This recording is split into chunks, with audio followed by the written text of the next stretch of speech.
República Dominicana. A continuación vamos a presentar al doctor Lorenzo García Aretio.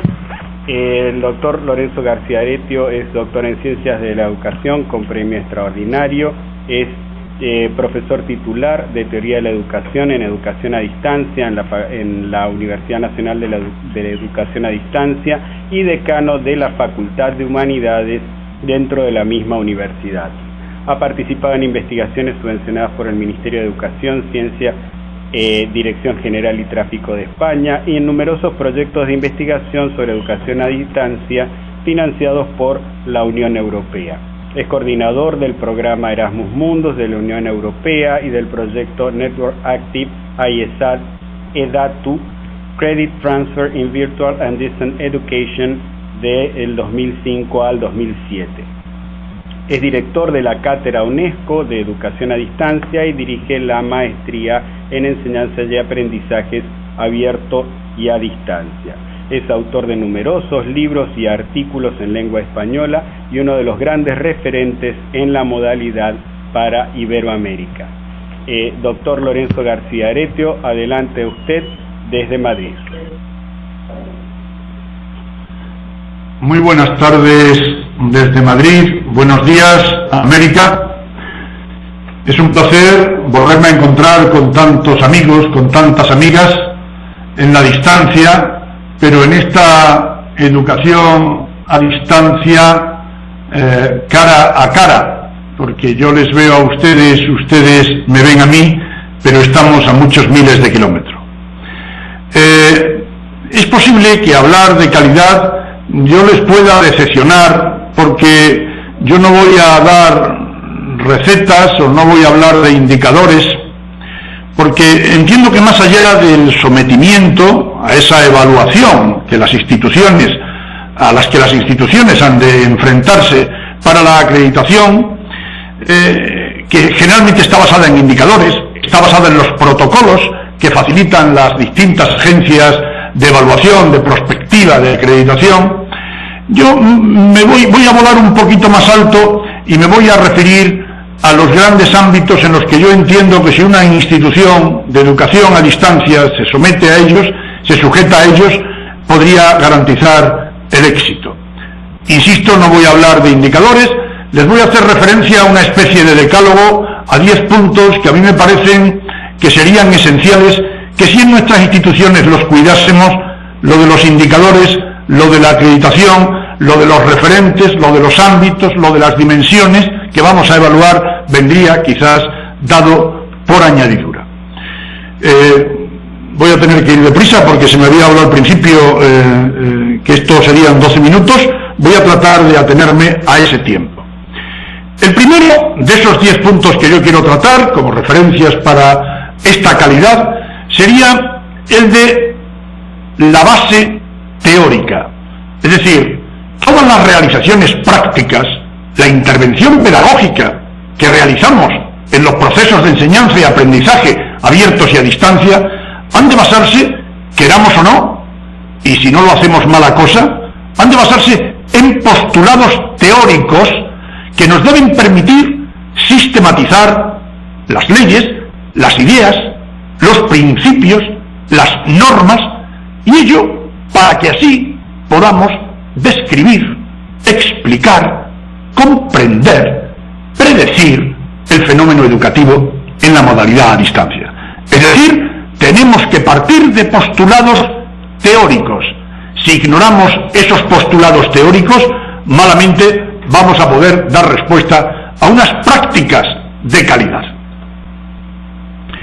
En segundo lugar, entiendo que deberíamos hacer un esfuerzo, aquellas personas que en nuestras instituciones queremos innovar, somos innovadores, queremos introducir, más que introducir, integrar tecnologías dentro de los procesos de aprendizaje, dentro de las estrategias de enseñanza, que tenemos que luchar con las resistencias. El ponente anterior, el señor rector de la UAPA, parece que ha hecho referencia a esas resistencias.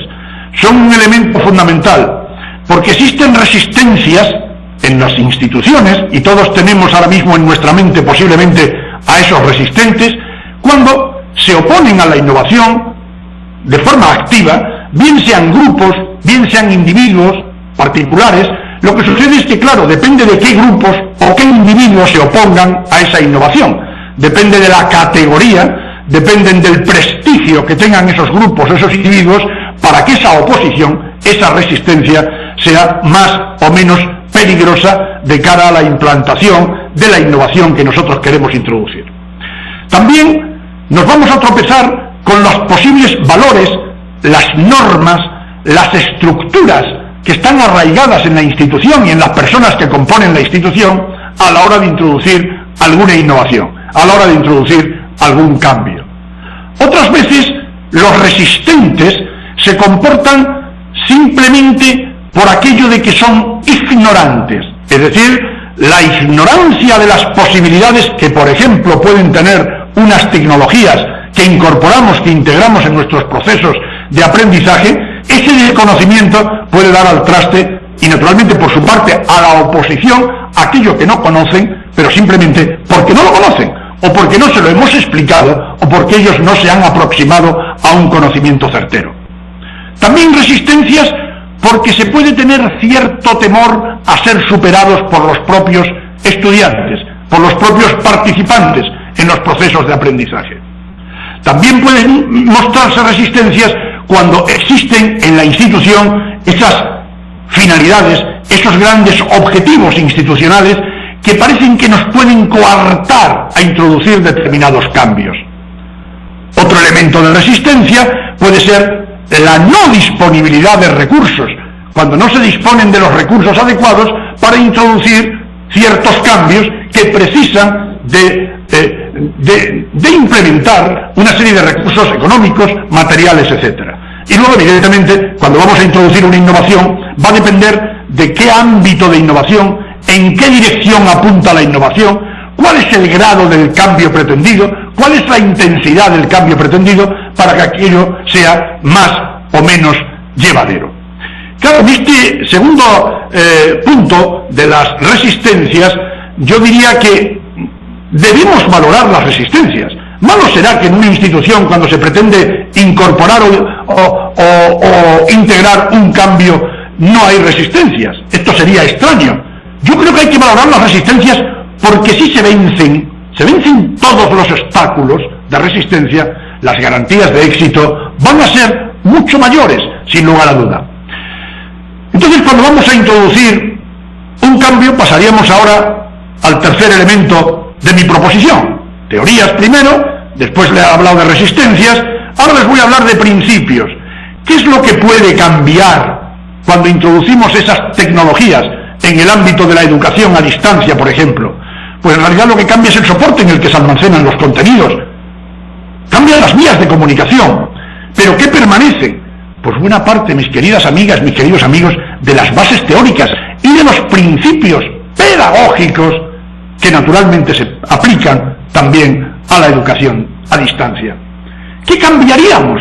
Pues referido a la educación a distancia de hoy, soportada en sistemas digitales, pues las estrategias de enseñanza-aprendizaje, la metodología es de otra manera, los recursos son distintos, los sistemas de organización, los sistemas de comunicación, la propia distribución de los materiales, los sistemas de colaboración o cooperación entre profesores y estudiantes y de estos entre sí, en fin, todo aquello realmente que nos aporta Internet. Eso es lo que genera los cambios básicos estructurales de sistemas apoyados en propuestas digitales. Pero sin embargo, mis queridas amigas y amigos, los principios, los grandes principios, siguen siendo prácticamente los que viene predicando la pedagogía desde hace, no digo decenas, sino algún que otro siglo. La apertura. Internet lo que nos está favoreciendo es que todavía se puedan ofertar simultáneamente desde una misma institución más propuestas. Pero esto de la apertura ya era propio de la educación a distancia convencional. La flexibilidad de tiempo, de espacio, de ritmo, esto Internet lo que hace es potenciarlo, pero ya estaban en la educación a distancia. La democratización del acceso. Esto cambia en el sentido de que ahora Internet lo va a potenciar, va a dar más posibilidades a ese acceso al conocimiento. pero ya estaba, ya eran principios que existían, la socialización, la interactividad, el principio de actividad, que es de la escuela nueva, es del siglo XIX, la individualización, la motivación, la economía, la privacidad, son todos ellos elementos con los que ya contábamos, que se venían de alguna manera señalando en algunos postulados pedagógicos y que ahora con Internet salen potenciados.